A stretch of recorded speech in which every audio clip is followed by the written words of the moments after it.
Bueno, ahora voy a ir a una pregunta que se me hizo al comienzo, que tiene que ver con el tema de soberanía y por qué no nación. No es que no se vaya el tema de la nación o que la nación pase a desaparecer. No, no es una disyuntiva donde es una cosa o la otra. En todo caso, es una cuestión que subordina una a la otra. Pero en todo caso, lo que sí es excluyente es la categoría en la cual uno puede definir su perspectiva, su visión sobre cómo uno se para frente a este análisis o cuál es la visión que se puede sostener para un proyecto civilizatorio. Y la visión no es nacionalista, es soberanista. Primero que nada, la palabra soberanismo se empezó a acuñar bastante en esta última época a partir del surgimiento de lo que se llama las nuevas derechas. Cosa que no está mal en realidad. Es un buen avance que se hable de soberanismo y no de nacionalismo. Más allá de que en Europa el término nacionalismo remite a los separatistas, quizá en Argentina lo relacionamos más con la vasta extensión de nuestro territorio o países hermanos también podrían tener una definición similar de nacionalismo. Diría que a pesar de eso, en esta época, la palabra nacionalismo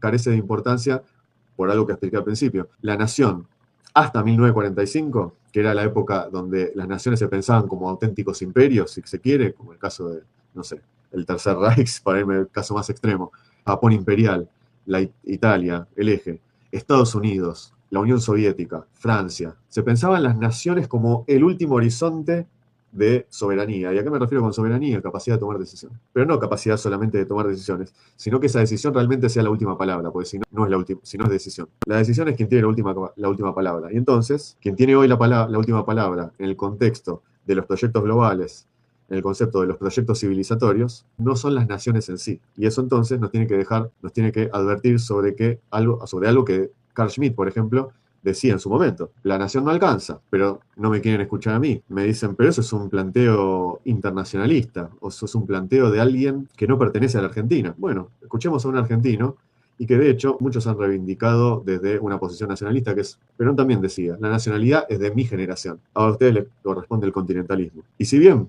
podemos estar o no de acuerdo con esa categoría continentalista, sí podemos estar de acuerdo en que la nación no alcanza y que en todo caso la soberanía se tiene que plantear por otro lado. O sea, la soberanía es la capacidad de tomar decisión en última instancia y ante un estado de excepción. Y si el que toma esa decisión no es necesariamente, no, o sea, el mundo que se configura no son naciones que toman esa última decisión, entonces la nación deja de ser un concepto relevante, deja de ser un concepto de primer orden, pasa a ser en todo caso de segundo o de tercer orden. ¿Qué quiero decir? Que si lo que estructura las relaciones entre unidades políticas del mundo son los proyectos globales, o en este caso, proyectos civilizatorios, justamente la soberanía tiene que ser el proyecto civilizatorio, como red más allá de las naciones. Y como digo, es una subordinación, no quiere decir que la nación no importa, al contrario, la mejor forma de defender los intereses nacionales va a ser a partir de la conformación de un proyecto civilizatorio soberano. Entonces, en esta época ya no se puede hablar, o sea, no se puede hablar de la importancia mayor que va a tener la nación, sino que el proyecto civilizatorio va a ser de la importancia mayor. Entonces, ¿qué quiero decir con esto? Es decir, el mundo que nos perfilamos ya no responde a la vieja lógica de Estado-Nación en pugna. Asistimos a una mutación sistémica. Asistimos a un globalismo que buscaba eliminar fronteras, que ha mutado a una especie de tecnofeudalismo, ¿no? O también se usa en esta época el término de ilustración oscura, donde las élites globales y los grandes conglomerados tecnológicos son los que tratan de pujar por concentrar el poder real. Es decir, la estructura y el flujo de poder real. No se fijen en el flujo institucional, presidente, primer ministro o lo que sea. Fíjense en el flujo real de poder. Entonces, eso nos presenta un desafío totalmente distinto a manera institucional para que las instituciones sean realmente coherentes con la realidad del poder que se dibuja en el mundo. Entonces, estamos en un marco de gobernanza atomizada en el mundo y tecnocrática, donde cada zona va a tener su propio centro gravitatorio y corre su propia lógica. Entonces, en este marco de fragmentación, la cartografía estatal se tiene que reorganizar, o se va a reorganizar, de hecho ya está ocurriendo, en bloques que se enfrentan. Es decir, el escenario que se posicionaba, por ejemplo, que hablábamos a principio de año como Yalta 2.0, se ha hecho más complejo todavía. La vieja estrategia de Kissinger, ¿no? Pensamos en Yalta, ¿no? Yalta, el primer Yalta, Kissinger fue el gran emergente de Yalta, de un mundo bipolar, ¿no?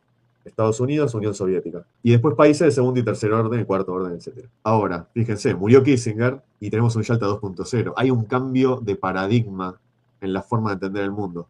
Y esto es importante que se vea. Kissinger, por ejemplo, en el último tiempo de su vida le planteó a Estados Unidos, a Biden específicamente, que lo mejor que podía hacer Estados Unidos para que la cosa no se termine, para que el orden existente no se termine de romper, es generar un esquema tripolar entre Estados Unidos, Rusia y China. Bueno, de alguna manera que si Estados Unidos podía acercarse un poquito más a Rusia, podía contener un poquito más a China. Bueno, la realidad es que Eurasia terminó conformando un bloque más abroquelado precisamente por el espanto de la verborragia de Washington. Por otro lado tenemos el frente europeo que está tensionado, ¿no? Si hablamos de la guerra de Rusia y Ucrania. O sea, a pesar de los esfuerzos que está haciendo Moscú a nivel militar, cada vez está más acorralado en términos industriales.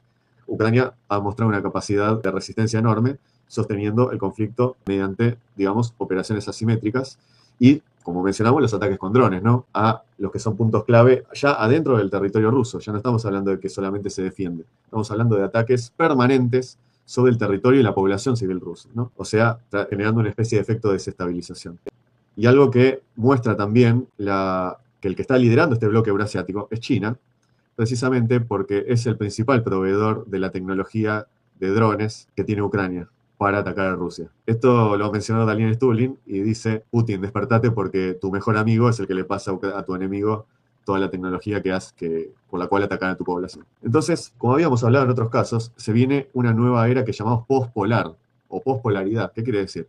Que no es un orden solamente multipolar, es un orden en el cual la polaridad es una regionalización que tiene que ver solamente como centro gravitatorio dentro de sí misma. O sea, los países ya no van a inmiscuirse necesariamente en asuntos de otros bloques, porque ese bloque va a empezar a conformar una lógica propia. Y meterse en otros bloques va a ser para peor. Y ya lo vemos. Entonces, tenemos, por ejemplo, que Trump trata de forzar un alto al fuego en Ucrania y tratar de desactivar el gasto militar de la OTAN. Pero la inercia del conflicto, que ya lleva más de 4 años, y los intereses de las élites, ya sea de Bruselas o de la misma OTAN, quieren volver al statu quo. Entonces tenemos un escenario de las élites de Bruselas que quieren seguir haciendo lo que vienen haciendo, pero que al mismo tiempo se le enfrenta a Londres y se le enfrenta a los proyectos de Rusia y de China. Entonces, en esta época que vemos el potencial, digamos, nivelador que tiene la tecnología, vemos que la próxima carrera geopolítica es la carrera por el conocimiento. Es decir, si vemos que con drones baratos se puede resistir al ataque de una potencia, bueno, la próxima carrera geopolítica va a tender a que todos se terminen reajustando a ese nuevo escenario y esto genera un efecto igualador. Entonces, como digo, los sistemas políticos van a estar en jaque respecto de sus instituciones, porque venimos de instituciones que han, de alguna manera, no permitido que todo esto pase, sino que han sido totalmente inocuas a este nuevo escenario. Es decir, el mundo se fue transformando de una forma tan vertiginosa a raíz de la tecnología y las instituciones que tenemos no han acompañado nada de eso. Entonces, como vemos que el flujo de poder pasa por otro lado, vamos a tener que evaluar las instituciones que tenemos, los sistemas que tenemos y tratar de diseñarlos de vuelta para adaptarnos a ese nuevo flujo de poder y sobre todo para tratar de configurar un sistema que, a pesar de que se adapte a estas nuevas necesidades tecnológicas, a esta nueva carrera geopolítica, conservemos aquellos valores que defendemos, que nos parecen fundamentales. Por ejemplo, ciertas libertades fundamentales para que no nos espíen en nuestra casa, no nos vivan espiando como pasa con los proyectos tecnocráticos estilo Palantir, ni que tampoco tengamos el espionaje clásico de los servicios de inteligencia de las potencias como viene siendo siempre. Entonces, estamos hablando de que los proyectos requieren una mayor descentralización, no solamente de territorio, sino también de las cadenas de valor. No solo se descentraliza la cadena de valor, sino que se desdibuja al mismo tiempo por esta nueva tecnología, estas nuevas formas de entender el conflicto militar, se desdibuja precisamente la frontera entre lo militar y lo civil. Entonces, la categoría nacional queda corta.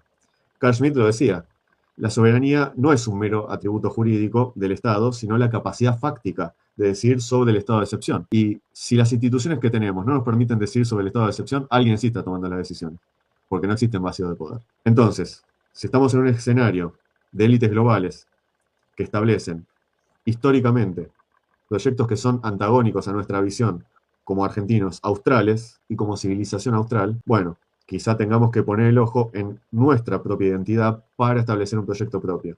Y en todo caso, ahí sí, exigirle lo que tenemos que exigir a nuestra dirigencia política, o si no, deshacernos de ella y tener una dirigencia nueva. Porque si la verdad que la dirigencia política solamente está acompañando de forma totalmente ignorante o de forma en la cual no tienen ni idea de en qué mundo están parados, bueno, la verdad que podemos prescindir totalmente de ellos. Esa es la realidad. Entonces, de vuelta, si queremos romper con esta visión subordinada, pero también con una visión de latinoamericanismo adolescente, tenemos que entender el mundo que vivimos. Y entenderlo significa tratar de jugar con las herramientas que tenemos en esta época, pero sin dejar de ser nosotros mismos. Entonces, eso es un poco la idea por la cual entender que si el poder pasa por otro lado, las decisiones las toma otro. Y cuando vos ves quién toma las decisiones, ahí podés establecer un soberano. Y si el soberano, cuando vos llegás a esa conclusión, no es tu presidente, estás en graves problemas. Por lo cual necesitas una nueva arquitectura de diseño de instituciones. Porque la arquitectura real del poder te das cuenta que pasa por otro lado.